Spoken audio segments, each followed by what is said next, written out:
Oi, pessoal! Então, sejam bem-vindos a mais uma aula. A gente vai dar continuidade à nossa aula passada, né, sobre o sistema esquelético. E hoje a gente vai falar sobre as formas dos ossos, tá bom?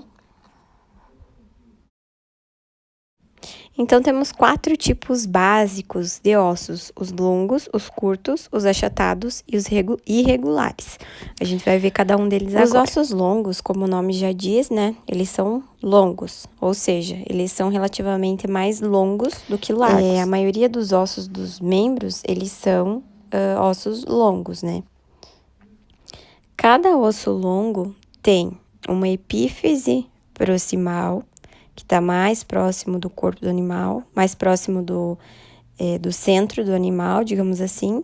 A gente já viu um pouco sobre planos, né? E também existe uma epífise distal, que ela está mais perto do chão, digamos assim, está mais longe do centro do animal. Então, essas partes consistem principalmente em osso esponjoso leve, coberto por uma fina camada de osso compacto, que a gente também já viu, tá? A parte principal de um osso longo é a diáfise. Ela é composta por osso compacto, que é aquele osso mais forte que a gente viu.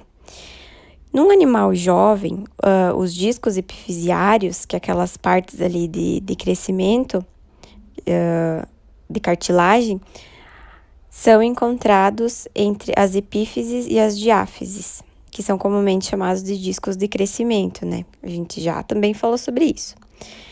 Porque ali eles são os locais de crescimento ósseo que permite os ossos longos ficarem mais longos à medida que o animal cresce. Então, são áreas frágeis, né? Essas áreas são frágeis. E existem as fraturas dos discos epifisiários, chamadas de fraturas epifisárias. Essas fraturas são comuns em animais jovens. Quando o animal ele atinge o seu tamanho adulto já e não vai mais crescer, esses discos epifisiários se ossificam para se tornar sólidos. Tudo isso a gente já viu, né? Estamos dando meio que uma revisadinha. Então, pessoal, nessa imagem a gente tem um exemplo de cada tipo de osso, né? A gente tem a escápula como sendo um osso achatado, o fêmur sendo um osso longo, o carpo um osso curto e uma vértebra cervical sendo considerado um osso irregular. Então, aí alguns exemplos dos ossos para vocês entenderem mais ou menos onde cada osso se encaixa. Os ossos curtos, eles têm uma forma de pequenos cubos, tá? Então, eles consistem em um núcleo de osso esponjoso, coberto por uma fina camada de osso compacto. A gente tem aí um exemplo do carpo. Mas, professor, o que é esse tal de carpo? O carpo, ele é a porção mais proximal da mão, ou seja, ele é um conjunto de ossos dos membros anteriores. Quais são os membros anteriores? As patas da frente, né? As mãos. É como se fosse a palma da nossa mão. Mas o carpo é só um dos exemplos dos ossos curtos, tá bom? Os ossos chatos ou ossos achatados, como o próprio nome diz, né? Eles são mais finos e achatados. É como se fosse um sanduíche de ossos. Então, tem o osso esponjoso ali no meio e ele tá entre duas camadas finas de osso compacto. A gente tem como exemplo ossos do crânio, que são ossos chatos. A gente tem a escápula, que é o exemplo que a gente tem ali na foto, que a escápula seria a lâmina do ombro. E também a gente tem os ossos pélvicos. Os ossos pélvicos, são os ossos da bacia, né, que a gente fala.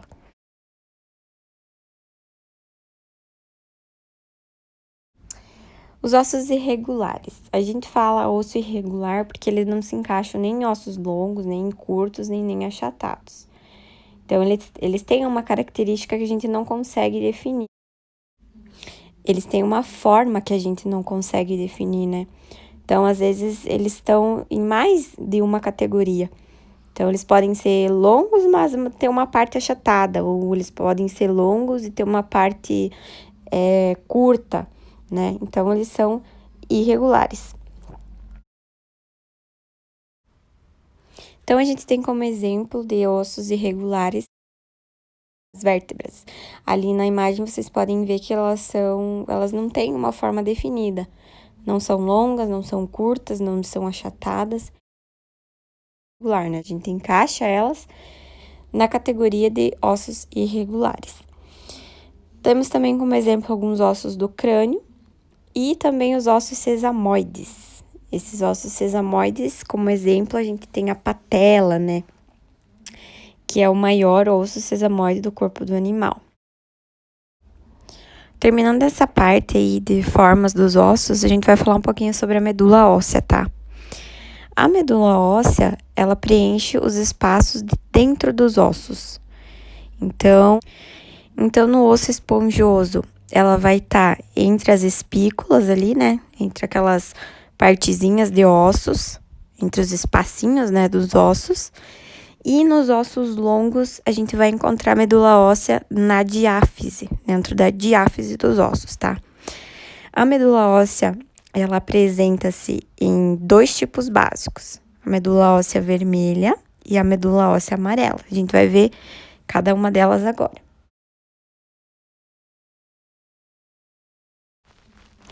Então, medula óssea vermelha. O que seria a medula óssea vermelha? É o tecido hematopoético. O que significa isso? Tudo que a gente se referir a sangue, a gente fala em hemato, tá? E poese significa formar alguma coisa. Então, a medula óssea vermelha, ela forma as células sanguíneas, as células do sangue. Nos animais mais jovens, ela compõe a maior parte da medula óssea. Já nos animais mais velhos, ela tá ali, ela representa uma pequena porção só da medula óssea. Nos animais mais velhos, ela está localizada em alguns lugares específicos, em poucos lugares específicos, na verdade. Então, ela está localizada mais nas extremidades de alguns ossos longos, também no interior dos ossos pélvicos, dos ossos da bacia, né? E também no externo, que é esse osso do peito. Então, aqui nesse slide, a gente tem algumas células do sangue, né? Que a medula óssea vermelha produz. A gente tem hemácias, plaquetas, linfócitos, mas isso aí a gente vai ver mais pra frente, tá? Vamos ver as características de cada uma delas e o que é a função delas no organismo do animal, né? Então, o que seria a medula óssea amarela? A medula óssea amarela, ela consiste em tecido conjuntivo adiposo, mais conhecido como gordura, tá? Então, ela é o tipo mais comum de medula em animais adultos. Essa medula óssea, ela não produz células sanguíneas, tá? Como a medula óssea vermelha. Mas ela pode reverter para a medula óssea vermelha se o corpo necessitar produzir um número de células sanguíneas maior do que o normal. Por exemplo, o animal está com muito sangramento ou ele está com um número excessivo de parasitas que sugam sangue. A gente tem como exemplo os carrapatos. Então, o animal está necessitando de mais sangue que o normal. Aí, a medula óssea amarela ela pode se reverter para a medula óssea vermelha para estar ajudando aí a produzir mais células sanguíneas, né? Então, existem algumas características comuns dos ossos, né? Alguns aspectos aí que mostram onde os ossos formam as articulações, onde os músculos se prendem, onde os tendões se pressionam ali sobre a superfície. Então, a gente vai falar um pouquinho sobre essas características. Então, pessoal, a gente vê realmente o papel de um osso, o que um osso específico faz, quando a gente analisa os caroços que esse osso tem, as saliências, os sulcos e os buracos, porque esses aspectos, eles mostram pra gente onde os ossos formam as articulações, né, uns com os outros, onde eles articulam uns com os outros, onde os músculos se prendem para mover esses ossos, onde os tendões pressionam ali sobre a superfície e onde também eles são perfurados por vasos sanguíneos, por nervos. Então a gente pode aprender muito sobre um osso só de olhar para a forma dele e esses aspectos superficiais. Então a gente vai ver algumas características nesse sentido. As superfícies articulares, elas são as superfícies das articulações, ou seja, as áreas lisas de osso compacto, onde os ossos entram em contato uns com os outros para formar as articulações. Então, cada superfície articular é coberta por uma fina camada lisa de cartilagem hialina, chamada cartilagem articular. Então, o que seria isso? A gente tem ali a superfície lisa do osso, né? A superfície articular lisa. E a gente vai ter uma cobertura de cartilagem articular lisa, essa cobertura ela é macia e ela ajuda a reduzir o atrito e o desgaste nas articulações. Ela ajuda a reduzir o atrito e o desgaste entre os ossos. Porque pensa, eles estão ali osso com osso articulando, eles precisam de uma camada ali de cartilagem macia, né, e lisa, para esse atrito não acontecer entre os ossos, né, para não desgastar o osso.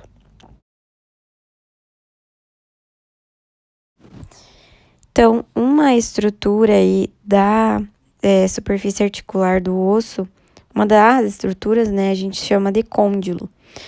Então, o côndilo, ele é geralmente uma superfície articular grande e redonda.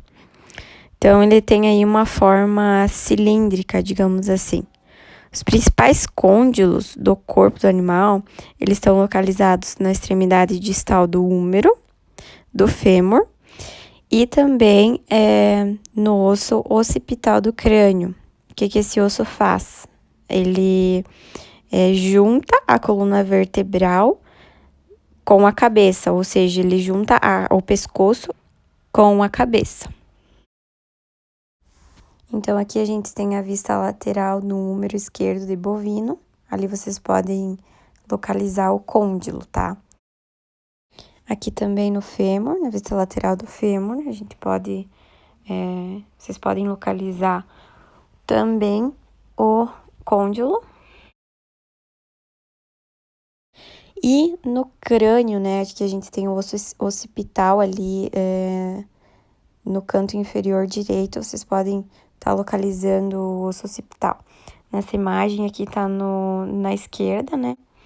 Então, ali no osso occipital a gente também tem o côndilo, que vai articular ali com a coluna vertebral, né? Fazer essa ligação da coluna vertebral com a cabeça.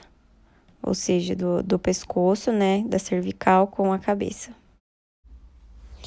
Outra estrutura articular que a gente tem é a cabeça. Então, a cabeça, ela é uma superfície redonda, ela é uma superfície esférica, né? E ela tá localizada na região proximal do osso longo. Então, as cabeças, elas podem ser encontradas na extremidade proximal do húmero, do fêmur, das costelas.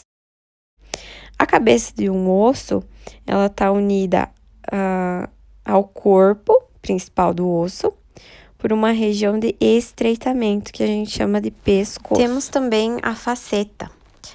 Uma faceta, ela é uma superfície articular também, só que ela não é esférica nem redonda, ela é achatada. Quando elas se movimentam juntas, né, a movimentação ali entre duas facetas, a gente chama de movimento de balanço. Geralmente, essas facetas, elas são encontradas em ossos carpais e ossos tarsais, que são os ossos dos membros, né? Nas vértebras também elas são encontradas e nos ossos longos. A gente tem como exemplo aí o rádio e a una. Além, então, das superfícies articulares, a gente tem outras características dos ossos, entre elas os processos. O que são esses processos? Esse termo processo inclui todos os caroços, as saliências e outras projeções que tem ali no osso. Alguns processos, que são cabeças e côndilos, têm essa função de articulação que a gente já viu. Eles têm superfícies lisas. Outros processos não são partes das articulações. Eles têm as superfícies mais irregulares, né? E são normalmente locais onde os músculos ou os tendões também se prendem. Geralmente, quanto maior o processo, mais poderosa a força de puxar o músculo naquela área do osso. Isso pode ajudar nós a descobrir em que direção o osso normalmente se move e o poder de movimentação que ele tem. E esses processos, pessoal, eles têm muitos nomes, tá? Então, dependendo da localização, né? Dependendo em que osso que ele tá, em qual local do osso ele tá, ele tem um nome. Então, às vezes, eles são simplesmente chamados de processos. A gente tem, por exemplo, processo espinhoso, que é o processo, por exemplo, de uma vértebra, processo espinhoso de uma vértebra. Em outro osso, ele tem uma variedade de nomes. A gente pode chamar de trocânter do fêmur, tubérculo do húmero, tuberosidade no isquio, espinha na escápula, crista da tíbia, asa do atlas. Então, aí é uma linguagem bem complexa da anatomia, que a gente só vai ver se a gente estudar bem e pesquisar sobre esses processos, né? Outra característica aí dos ossos são os forames e depressões ósseas. O que seria um forame? Forame é um buraco ali no osso que a gente chama de forame. Geralmente, algo importante, por exemplo, um nervo ou um vaso sanguíneo, passa através de um forame ali no osso. Mas existem exceções, por exemplo, nenhuma estrutura principal passa através dos dois grandes forames obturadores da pelvis. Eles existem só para deixar a pelvis mais leve. Então, nem todos os forames passam nervos ou vasos sanguíneos, né? Mas, geralmente, eles são forames, ou o forame tem essa finalidade. Temos também a fossa. O que seria uma fossa? É uma área deprimida ou afundada na superfície do osso. Então, as fossas são normalmente ocupadas por músculos ou tendões. Pessoal, então a nossa aula de hoje termina aqui. A aula que vem a gente continua falando sobre esqueleto axial. E eu queria falar para vocês que se vocês tiverem a possibilidade de ter, se vocês têm contato com algum osso aí que ficou de algum animal morto, para vocês analisarem, tentarem localizar essas estruturas, sabe? Os côndilos, as fossas, os forames. Se possível, vocês levarem esses ossos para nossa aula prática, para a gente poder localizar essas estruturas. Acho que seria interessante. Então, se vocês conseguirem achar algum osso e localizar essas estruturas, vocês podem lavar o osso, pintar, sabe? Pode ser até com esmalte mesmo, e tentar localizar a estrutura, deixar o osso bonitinho, pintadinho. Acho que fica legal para nós estudar, beleza? Então, eu espero que vocês tenham gostado da revisão da nossa aula. Qualquer dúvida, vocês podem estar entrando em contato comigo. Eu acredito que vocês estão entendendo tudo, porque até agora ninguém veio me pedir nada, informação de nada, ninguém teve dúvida. Então, espero que vocês estejam entendendo e compreendendo. Qualquer dúvida que vocês tiverem, vocês podem entrar em contato comigo, sem problema nenhum, tá bom? Então, até a próxima aula.